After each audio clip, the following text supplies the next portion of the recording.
Friends, welcome back to my channel please classes.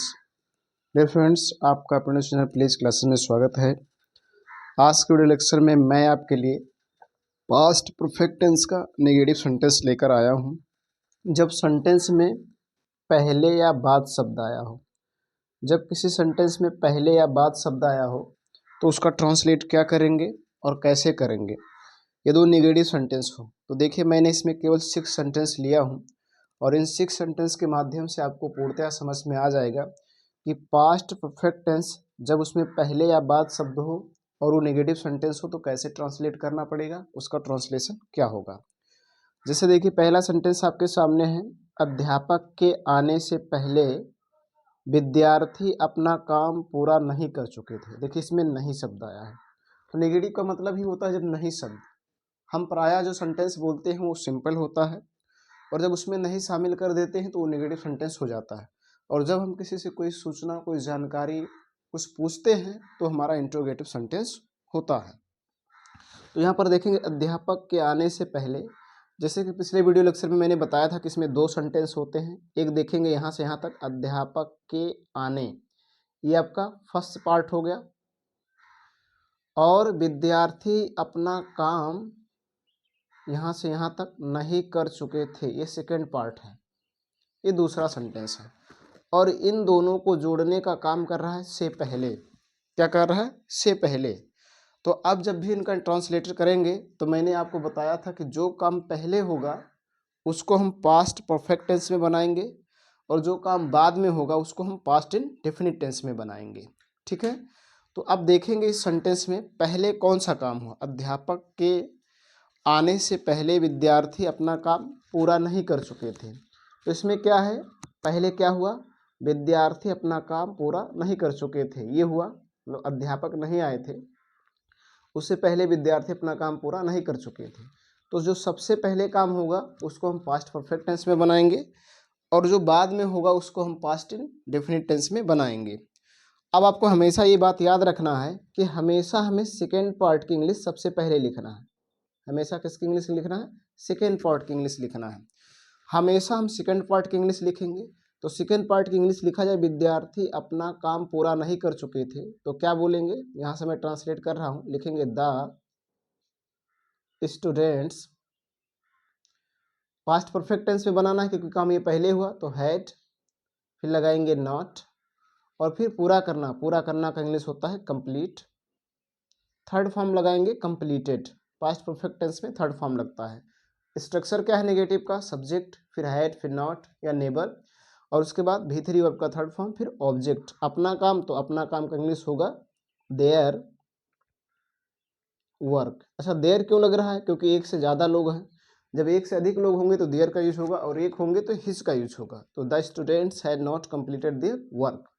इतना हो गया। अब यहाँ पर आपको समझना है, अब से पहले की इंग्लिश लिखनी है। तो से पहले या के पूर्व या से पूर्व की इंग्लिश होता है बिफोर, तो यहाँ पर यूज करेंगे बिफोर। ठीक है, अब उसके बाद आपको सेकेंड पार्ट की इंग्लिश लिख चुके हैं, आपको फर्स्ट पार्ट की इंग्लिश लिखना है अध्यापक के आने से। अध्यापक के आने, तो अध्यापक की इंग्लिश होती है टीचर, तो लिखेंगे द टीचर। और ये जो है पास्ट इंडेफिनिट टेंस में बनेगा और इसमें फर्स्ट रूल्स जो सिंपल है, सिंपल में ही बनेगा, ये नेगेटिव में नहीं बनेगा, ये आपको याद रखना है। केवल एक ही नेगेटिव में बनेगा, तो यहाँ हो जाएगा केम। आना का इंग्लिश कम, सेकेंड फॉर्म केम, ये आपको याद रखना है। हमेशा ट्रांसलेट करते समय जब से पूर्व, से पहले शब्द आया हो या के बाद या के पश्चात शब्द आया हो तो हमेशा सेकेंड पार्ट की इंग्लिश पहले लिखी जाएगी। और देखेंगे काम कौन पहले हुआ, जो काम पहले होगा उसको हम पास्ट परफेक्ट टेंस में बनाएंगे और जो काम बाद में होगा उसे हम पास्ट इंडेफिनिट टेंस में बनाएंगे। ठीक,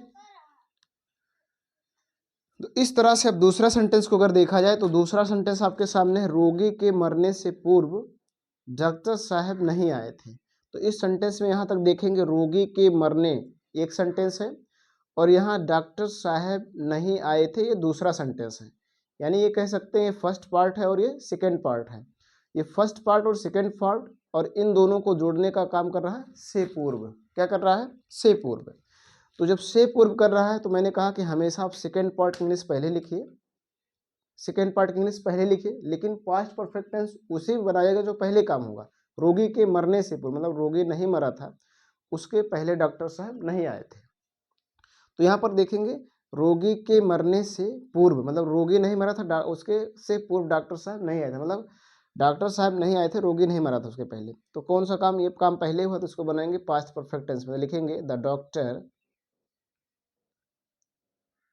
डॉक्टर, उसके बाद ये पास्ट परफेक्ट टेंस में बनाइएगा तो हैड, फिर not, the doctor had not, आना आना का इंग्लिश होता है कम, थर्ड फॉर्म लगाएंगे कम ही, ठीक है। अब आता है से पूर्व, तो से पूर्व की इंग्लिश लगाना है आपको क्या, बिफोर।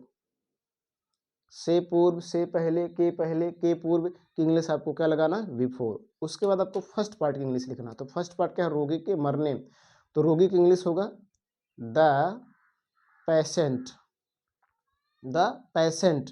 और चूंकि इसको आपको लगाना है किसमें, पास्ट इंडेफिनिट टेंस में, मरना का इंग्लिश होता है डाई, सेकेंड फॉर्म का यूज करेंगे diet. The doctor had not come before the patient diet, ठीक है।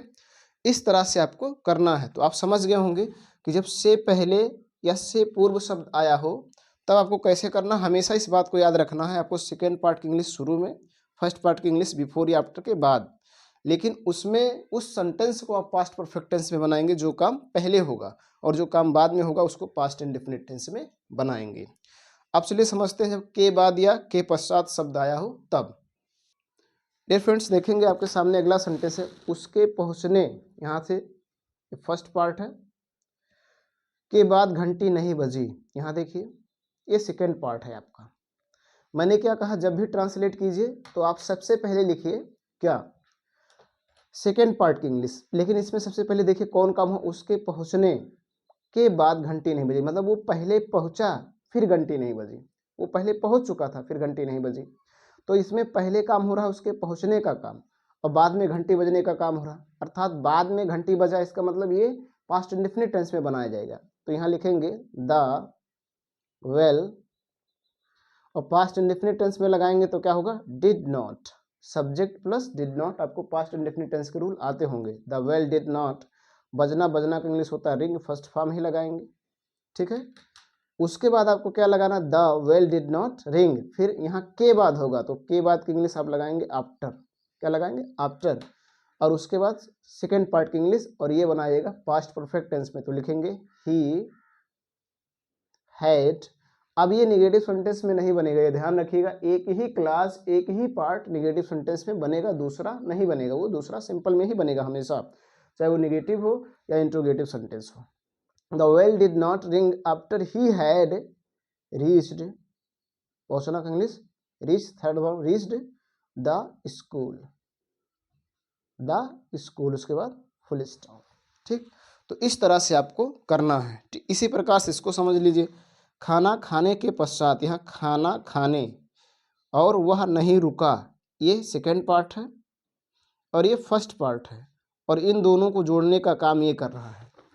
तो जब भी आप ट्रांसलेट करेंगे तो मैंने क्या कहा, पहले सेकेंड पार्ट की इंग्लिश लिखेंगे, लेकिन देखें कि इसको आप पास्ट परफेक्ट टेंस में बनाएंगे। खाना खाने के पश्चात वह नहीं रुका, मतलब पहले खाना खाया बाद में नहीं रुका, तो पहले ये काम हुआ, तो ये पास्ट परफेक्ट टेंस में बनाया जाएगा, और ये पास्ट इंडेफिनिट टेंस में। तो इसको बनाएंगे ही, सब्जेक्ट है ही, फिर लगाएंगे डिड, फिर लगाएंगे नॉट, रुकना का इंग्लिश होता है stop, he did not stop. अब आपको यूज करना है क्या, के पश्चात, और के पश्चात या के बाद या के पश्चात की इंग्लिश होती है आफ्टर, तो यहाँ यूज करेंगे after. He did not stop after. उसके बाद अगला सेंटेंस, खाना खाने के बाद, तो बोलेंगे सब्जेक्ट वही है, he had eaten the food, he had eaten the food, ठीक है। तो इस तरह से आपको करना है। तो आपकी समझ में आ गया होगा कि कैसे आपको पहले और बाद वाले सेंटेंस को नेगेटिव सेंटेंस में ट्रांसलेट करना है। आपको हमेशा याद रखना है, सेकेंड पार्ट की इंग्लिश पहले लिखेंगे, फर्स्ट पार्ट की इंग्लिश बिफोर या आफ्टर के बाद में लिखेंगे। उस सेंटेंस को पास्ट परफेक्ट टेंस में बनाएंगे जो काम पहले हुआ होगा, जो काम बाद में होगा उसके बाद उसको हम पास्ट इंडेफिनिट टेंस में बनाएंगे। तो इस तरह से आप समझ गए होंगे कि आपको पास्ट परफेक्ट टेंस के नेगेटिव सेंटेंस का ट्रांसलेट कैसे करना है, और हमेशा एक ही सेंटेंस, एक ही पार्ट, एक ही क्लास नेगेटिव सेंटेंस में बनाया जाएगा, दूसरा हमेशा सिंपल सेंटेंस में बनाया जाएगा। तो ये सेंटेंस आपके लिए दोनों हैं, इसके ट्रांसलेट आप करेंगे और कमेंट बॉक्स में लिखेंगे इसके ट्रांसलेट क्या होंगे। डियर फ्रेंड्स, आज के वीडियो लेक्चर में इतना ही। धन्यवाद।